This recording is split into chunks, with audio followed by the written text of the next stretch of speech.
How good is a plastic digital caliber? You find these at the Harbor Freight for about $6, so it has to be horrible, right? It's made out of plastic. Well, first of all, it has an on and off button, and it has a 0 button, and it has an inch and millimeters. So if I take a 1-inch pedal bit, for example, you want to measure it, it will be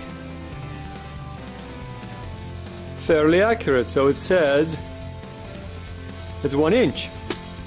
A 7/8, it's an 85. You can measure all kinds of stuff. This is a 1/2 inch drill bit, and it says 0.49, right? But how accurate is it?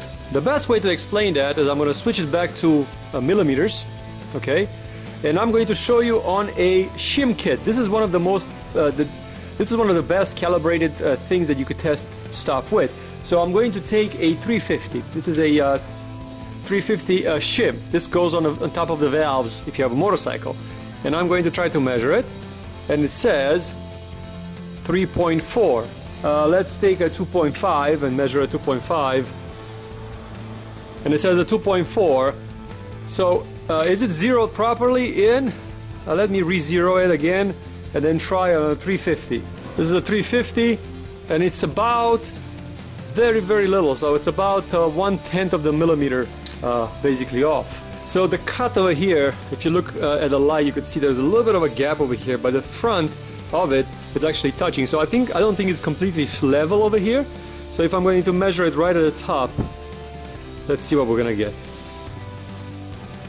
2.1, and this is a 2.1, 280, a shim kit 280, and look, 280. So it's not calibrated here towards the base, but it's definitely calibrated here towards the front.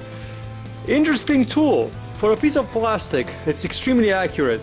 It's extremely well calibrated for one caliper that costs $6 and is made out of plastic. Pretty impressive, I have to admit. And it's very accurate. If you open it and close it, it's fairly accurate. It doesn't really get out of sync. Even if I've done that, if I try to measure a 350, like 350. Not the most precise tool in the world, but for measuring things around the house, this is actually not bad. It's amazing what they could do these days with a piece of plastic. It's absolutely amazing, that's for sure. So, thank you very much for watching. I hope you enjoyed this video. Let me know what you think. I'm going to put a link in the bottom of the video description for one of these devices on Amazon if you are interested in buying one. Just because it's cheap, it doesn't mean that it's bad.